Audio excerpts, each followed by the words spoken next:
ሰላም ጤና ይስጥልኝ ውድ የተራራ ሚዲያ ቤተሰቦች የዕለቱን አጫጭርና ሰበር መረጃዎች ይዘናል። አብራችሁን ቆዩም። ቀዳሚ ወዳደረግነው አሳዛኝ መረጃም ስናልፍ በዘይሴ ማህበረሰብ ላይ እየተፈጸመ ያለ ግፍ ግድያም በአስቸኳይ ይቁም፣ ፍትህ፣ ብዙ ወጣቶች እየሞቱ ነው ሲሉም ከቦታው የደረሰን መረጃ ያመለክታል። በደቡብ ኢትዮጵያ ክልል በዘይሴ ኤልጎ ቀበሌም በኑስ ፋንጎ ቀጠናም ትላንት ሰኔ 27 ቀን 2018 ዓ.ም ከቀኑ 7 ሰዓት ገደማም የተፈጸመው ድርጊት እጅግ ዘግናኝና ሰብአዊነት የተጎደለው ሆኖም ተገኝቷል። የመንግስት የጸጥታ ኃይሎች 4 ወጣቶችን ልጆቻቸውን ከቤታቸው በኃይል በማስወጣት በወላጆቻቸውና በቤተሰቦቻቸው ፊት ለፊትም በጥይት እንደረሸኗቸው ታውቋል። ይህ በሰላማዊ ዜጎች ላይም የተፈጸመ ግድያም የሰብአዊ መብት ረገጣና የለየለት ጭካኔም ሆኖ ተመዝግቧል። የእነዚህ ወጣቶችና የአካባቢው ማህበረሰብ ብቸኛ ወንጀል ገዢውን የብልጽግና ፓርቲ አለመመረጣቸውና የራሳቸውን የፖለቲካ ምርጫ ኢዜማን መደገፋቸው ብቻ መሆኑንም ከቦታው መረጃው ተጋርቷል።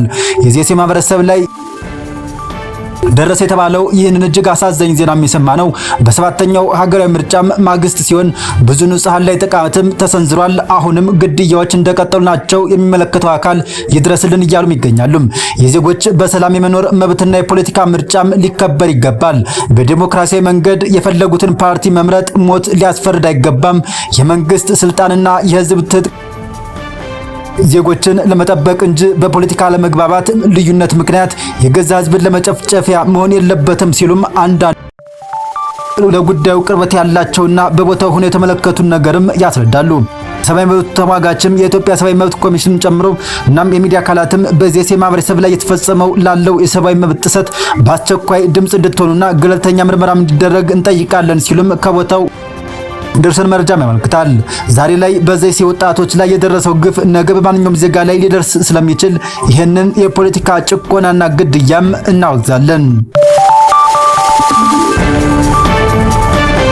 አማራን ህዝብ ትጥቅ አስፈታለሁ በሚል ያለቆቻቸውን እብሪት ትዕዛዝ ተቀብለው ወደ አማራ ክልል የገቡ መከላከያ ሰራዊት አባላት ከፋኖ ኃይሎች ጋር ጦርነት ውስጥ ከገቡ እነሆ 3 ዓመታት እያስቆጠሩ ነው።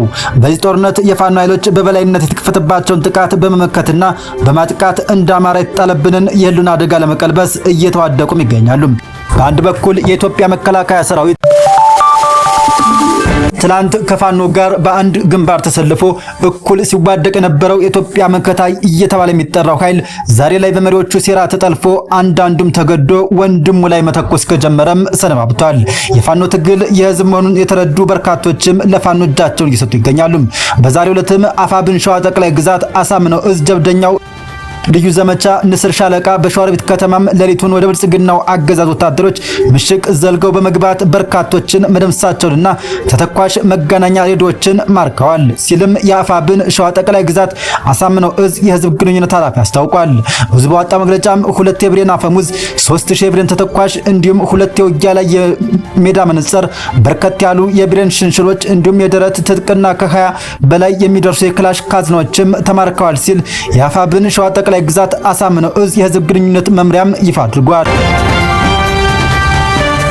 ወደ ሌላኛው አነጋጋሪ መረጃ ስናልፍ የጽምዶ ባለቤት ግብጽ ናት፣ በኢትዮጵያ ሰላምና ልማት ጠፍቷል ሲሉም የጦር ኃይሎች ጠቅላይ ኤታማዦር ሹም ፊልድ ማርሻል ብርሃኑ ጁላ ተናግረዋል። የጦር ኃይሎች ጠቅላይ ኤታማዦር ሹም ፊልድ ማርሻል ብርሃኑ ጁላም ኢትዮጵያ ስርዓት አልበኝነት የነገሰባት ሰላምና ልማት የተጠፋበት ዳር ድንበር መከላከያ የማይቻልባት ሉዓላዊነቷን ያጣች እርስ በርስ የሚተላለቅ የውጭ ጠላት እንደፈለገ ገብቶም ዜጎቿን የሚጨራርስባት የሞት የመከራና የሰቆቃ ሀገር እንደሆነች መወሰድ ይገባል ሲሉም ተደምጠዋል። ይህ የጀነራሉ ንግግርም ከዚህ ቀደም ብልጽግና አሸነፍኳቸው፣ ደመሰስኳቸው እያለ የተለመደ ፕሮፓጋንዳ የሚነዛበትን አሁን ላይ ግን ቁልጭ አድርጎ የኢትዮጵያ ነባራዊ ሁኔታም የገለጸም ተደርጓል። የንግግራቸውም እውነት የበላይ አለቆቻቸው ሲመለከቱት ምን አይነት ጫና ውስጥ ይገቡ ይሆን የሚለውም አነጋጋሪ ሆኗል። እርሶስ በጀነራሉ ንግግር ምን ይላሉም የለክቱ ጥያቄያችን ነው። ወደ ሌላኛው መረጃ ስናልፍ ኢሰመኮም በትግራይ ክልል የሚካሄደው የግዳጅ ውትድርና የሐሳብ ነጻነት ገደብ በአፋጣኝ እንዲቆም ጠይቋል። የኢትዮጵያ ሰብአዊ መብት ኮሚሽን ኢሰመኮም በትግራይ ክልል እየተደረገ ያለው ወጣቶችንና ህፃናትን ከፍላጎታቸው ውጭ በግዳጅ ወደ ውትድርና የማሰማራትና የሐሳብ ነጻነትን የማፈን ተግባር የፌዴራሉን ህገ መንግስትና የፕሪቶሪያውን የሰላም ስምምነት በግልጽ የሚጥስ በመሆኑም በአፋጣኝ ሊቆም እንደሚገባ አሳስቧል። ኮሚሽኑ አደረኩት ባለው ክትትል መሰረት በክልሉ ከሰኔ 17 ቀን 2018 ዓ.ም ጀምሮ ተግባራዊ መደረግ የጀመረው የግዳጅ ውትድርና ሰነድ ጥሪውን የማይቀበሉ ዜጎችን እስከ 50 ሺህ ብር በሚደርስ ገንዘብ እንደሚቀጣም ደንጓል ብሏል። ከዚህ በላይም በክልሉ ውሳኔዎች ላይ ትችት ወይም ተቃውሞ የሚያቀርቡ ግለሰቦች እስከ 25 ዓመታት በሚደርስ ጽኑ እስራትና ንብረት እስከ መወረስ እንደሚቀጡም ይደነጋል ያለው ኮሚሽኑም ድንጋጌው የጸጥታ አካላት ያለ ፍርድ ቤት ትዕዛዝ ሰዎችን የመያዝ እና የመፈተሽ ሰፊ ስልጣን እንደሚሰጥም አያይዞ ገልጿል። ኮሚሽኑም ከተመለሱ ወጣቶችና ቤተሰቦቻቸው አሰባሰብኩት ባለው መረጃ መሰረትም እድሜያቸው ከ18 ዓመት በታች የሆኑና ህፃናትን ጨምሮም ተፈናቃዮች፣ የአእምሮ ህሙማን እና ተማሪዎች ከቤተ ክርስቲያናትና ከገበያና ከቤታቸው በኃይል እየታፈሱ ወደ ወታደራዊ ስልጠናም እየተወሰዱ መሆኑንም አረጋግጫለሁ ብሏል። ይህ ህፃናትን ለጦርነት የማሰማራት ተግባር እንደ ጦር ወንጀል ሊቆጠር የሚችል መሆኑንም አስጠንቅቋል። በተጨማሪም በትግራይና በአጎራባች አካባቢዎች በሚታዩ ወታደራዊ እንቅስቃሴዎችና ግጭቶችም ሳቢያም የሲቪል ሰዎች ህይወት እየጠፋ መሆኑን የጠቀሰው ኮሚሽኑም በጸለምት፣ ማይጸብሪ፣ ራያና አፋር ክልል አብዓላም አካባቢዎች የሚገኙ በርካታ ነዋሪዎች ያለበቂ ምግብና መጠለያም በአስቸጋሪ ሁኔታም ውስጥ መፈናቀላቸውም በእጅጉ እንዳሳሰቡ ገልጿል። የኮሚሽኑ ዋና ኮሚሽነር በቅርቡ በክልሉ ወጣ የተባለውን የግዳጅ ውትድርና ሰነድ ዓለም አቀፍ ህግን የጣሰ ህገ መንግስታዊ መሰረት የሌለውና ለተደራራቢና ከፍተኛ ለሆነ ሰብአዊ መብት ጥሰት ምክንያት በመሆኑም በአስቸኳይ ተፈጻሚነቱም እንዲቆም ጠይቀዋል። ይህ በእንዲህ እንዳለ የትግራይ ትምህርት ቢሮም የራሱን ፈተና እያዘጋጀ እንደሆነ ታውቋል። የትግራይ ትምህርት ቢሮ የራሱን ፈተና አዘጋጅቶ ተማሪዎችን ሊፈትን መሆኑን አስታውቋል።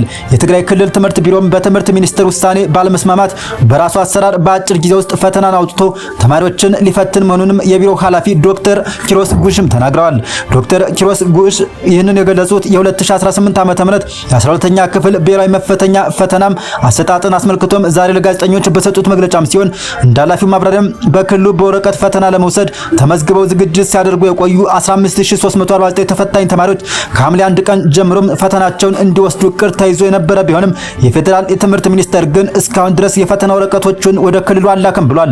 ፈተናው በአውሮፕላን ተጓጉዘም በፌዴራል ፖሊስ ጥበቃም የሚደረግለት በመሆኑ በአሁኑ ወቅት የፈተና ወረቀቱን ወደ ትግራይ ክልል ላለመላክ ምንም አይነት አሳማኝ ምክንያት የለም ሲሉም ኃላፊው ወቅሰዋል።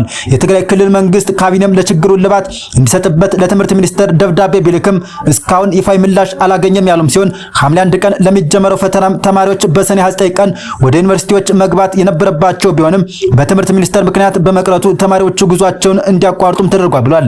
በትምህርት ሚኒስቴር የተላለፈው ይህ ውሳኔ የፖለቲካ ውሳኔና የጦርነቱ ቀጣይ አካል በመሆኑም ተቀባይነት የለውም ያሉት ዶክተር ኪሮስ በትግራይ ክልል በኦንላይን በኢንተርኔት እና በወረቀት ሳይፈተኑ የቀሩ በአጠቃላይ 29755 ተማሪዎችን ክልሉ የራሱን ፈተና በአጭር ጊዜ ውስጥ አዘጋጅቶም እንደሚፈትን አስታውቀዋል።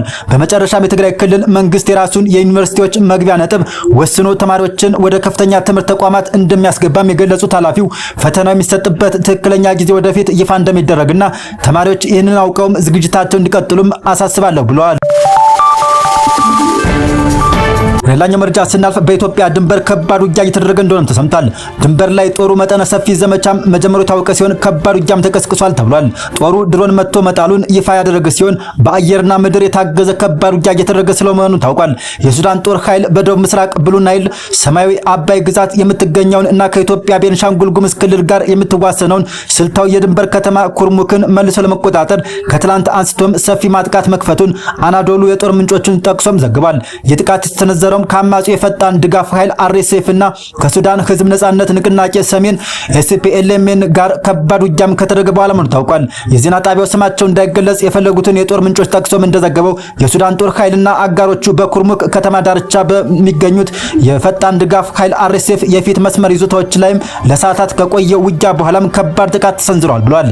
ይህ ጥቃት ከተማዋን መልሶ ለመቆጣጠር ያለመ የኦፕሬሽን አካል ሲሆን ከተማዋ ካለፈው መጋቢት ወር ጀምሮም በአርኤስኤፍ እና በሱዳን ህዝብ ነጻነት ንቅናቄ ሰሜን ጥምረት ቁጥጥር ስር ቆይታለች።